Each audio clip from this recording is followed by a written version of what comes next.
Hello students, आज हम लोग पढ़ेंगे एप्लीकेशन ऑफ कलराउश लॉ। पिछली वीडियो में मैंने कलराउश लॉ के बारे में बताया था और एप्लीकेशन स्टार्ट की थी। पहली एप्लीकेशन में मैंने क्या बताया था कि इसके अंदर हम लैम्डा एम इन्फिनिटी यानी molar conductivity eight infinite dilution for weak electrolyte भी निकाल सकते हैं। ये एप्लीकेशन मैं समझा चुकी थी। अब इसके न्यूमेरिकल कर रहे हैं, इसकी एप्लीकेशन के न्यूमेरिकल। मैंने एक एग्जाम्पल लिया है, आपको मैं पहले मेथड वही मेरा सेम रहेगा। पहले डाटा लिखोगे जो गिवन है। क्या दिया हुआ है? Molar conductivity eight infinite dilution पर NaCl, HCl और CH3CONa की गिवन है।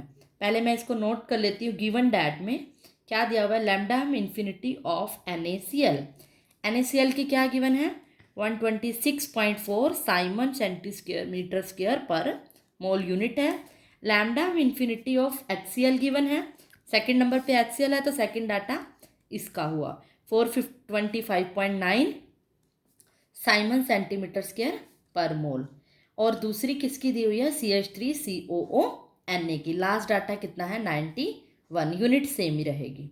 अब हमने क्या निकालनी है? एसिटिक एसिड की निकालनी है। तो आप वही पर करोगे। टू फाइंड क्या करोगे? Lambda M infinity of acetic acid का फॉर्मूला होता है CH3COOH। अब हमने क्या करना है? एसिटिक एसिड की निकालनी है। पिछली वीडियो में मैंने इसका हिंट दिया था कि जिसकी निकालनी है उसके आयंस को ऐड करो। पहले यहाँ देखो CH3COO नेगेटिव और H पॉजिटिव, यानी CH3COO वाला कोई चाहिए अपने को। वो है हमें CH3COONa। अगर मैं आपको एक जनरल रिएक्शन के थ्रू समझाऊं, Na है जो हमें दे रखा है, हमें क्या जोड़ना है? इसके साथ H जोड़ना है। तो H वाला कोई भी आप इलेक्ट्रोलाइट देखो, H वाला कौन सा है? HCl जोड़ दिया। अगर मुझे इससे ये बनाना है तो बन सकता है। इस रिएक्शन में रिएक्शन करके देखो आप, CH3COOH क्या निकलेगा? Na और Cl निकल जाएगा, प्लस NaCl निकल जाएगा।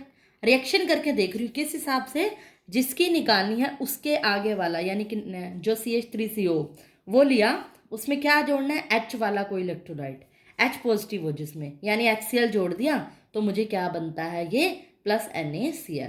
अब मुझे किसकी निकालनी है? सिर्फ इसकी। NaCl फालतू है। अगर मैं NaCl की घटा दूं, NaCl हमें दे रखा है, यानी इसमें से NaCl मैं घटा दूं तो मुझे क्या मिलेगा?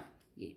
इसी तरह से अगर इसकी मोलर कंडक्टिविटी में इसकी मोलर कंडक्टिविटी ऐड कर दूं, फिर NaCl की माइनस कर दूं, तो मोलर कंडक्टिविटी मुझे किसकी मिलेगी? एसिटिक एसिड की। तो आपने जस्ट यही करना है। सिर्फ रिएक्शन अगर आपको समझ में आ गई तो आपने क्या करना है? मोलर कंडक्टिविटी ऑफ CH3COONa में ऐड करनी है HCl की मोलर कंडक्टिविटी, फिर माइनस करनी है मोलर कंडक्टिविटी ऑफ NaCl, क्योंकि ये बात आपको रिएक्शन से क्लियर हो रही है। जिसको ये बात समझ में आ गई उसके न्यूमेरिकल हो जाएंगे। सिर्फ आपने जिसको निकालना है उसको फोकस करना है, देखना है क्या चीज़ें ऐड होंगी, क्या माइनस होंगी, और उससे आपका कंक्लूजन अगर प्रोडक्ट बन रहा है तो आपकी मोलर कंडक्टिविटी भी उसी मेथड से निकल जाएगी। Na की वैल्यू देखो क्या गिवन है? 91। HCl में क्या वैल्यू है? 425.9 माइनस NaCl की वैल्यू है 126.4। इन सबको माइनस करके सॉल्व करके ऐड करोगे तो आंसर क्या आएगा? 390.5 साइमन सेंटीमीटर स्क्वायर पर मोल। ये होगी molar conductivity of infinite dilution of acetic acid CH3COOH की। तो ये हमारा तरीका है करने का। मतलब हम इसके लिए, एसिटिक एसिड क्या है? वीक इलेक्ट्रोलाइट है। ये एक एग्जांपल था। कोई भी वीक इलेक्ट्रोलाइट की अगर हमने निकालनी हो तो इस तरह से निकाल सकते हैं। ये जो न्यूमेरिकल है इंपॉर्टेंट है, इसको अच्छे से फोकस करना। ये समझ आ गया तो इसके जैसे और न्यूमेरिकल भी हो जाएंगे। इसकी जब हम चलते हैं सेकेंड एप्लीकेशन के ऊपर, जो सेकेंड एप्लीकेशन क्या कहती है कलराउश लॉ की, कि इसकी हेल्प से हम डिग्री ऑफ डिसोसिएशन भी निकाल सकते हैं।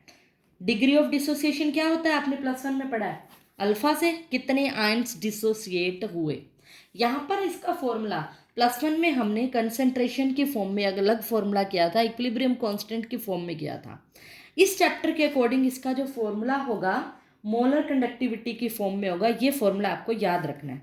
इसका डेरिवेशन सिलेबस में नहीं है, सिर्फ आपको फॉर्मूला याद रखना है कि molar conductivity eight concentration C, मान लो किसी भी कंसंट्रेशन C, मान लो 20 है, 30 है, इतनी कंसंट्रेशन पे उसकी मोलर कंडक्टिविटी दी है, वो बाय में इनफाइनाइट डाइल्यूशन। अब ये टर्म्स मैं आपको डिटेल में, सिंबल तो मैंने अच्छे से समझाई हैं कि लैम्डा एम इन्फिनिटी को डिवाइड कर दोगे, से डिवाइड कर दोगे किसी भी वैल्यू, किसी भी कंसंट्रेशन के ऊपर।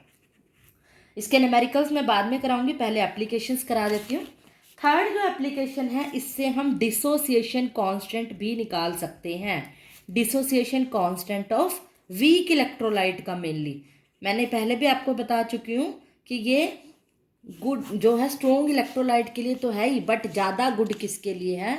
वीक इलेक्ट्रोलाइट के लिए। इसका डिसोसिएशन कांस्टेंट, उसका फॉर्मूला क्या होता है? इक्विलिब्रियम में पढ़ा था +1 में, के से डिनोट करते हैं। फॉर्मूला वही रहेगा जो आपने +1 में भी इसका डेरिवेशन किया हुआ है, C⁴/1 माइनस अल्फ़ा।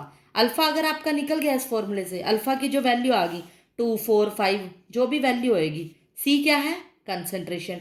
सॉल्व करके के की वैल्यू आ जाएगी। यहाँ पर डेरिवेशन नहीं है बस हमारे सिलेबस में, यहाँ पर डायरेक्ट है कि डिग्री ऑफ डिसोसिएशन अल्फ़ा भी निकाल सकते हैं। ऑब्वियसली अगर अल्फ़ा निकल गया न्यूमेरिकल में तो के की वैल्यू भी निकल जाएगी। कंसंट्रेशन आपको पता होगी, फॉर्मूले में पुट करके हम इसकी क्या कर सकते हैं? के की वैल्यू भी निकाल सकते हैं। ये 3 अभी आप एक बार के लिए 3 एप्लीकेशन याद करो। इसके न्यूमेरिकल्स मैं आपको नेक्स्ट वीडियो में कराऊंगी। That's all for today.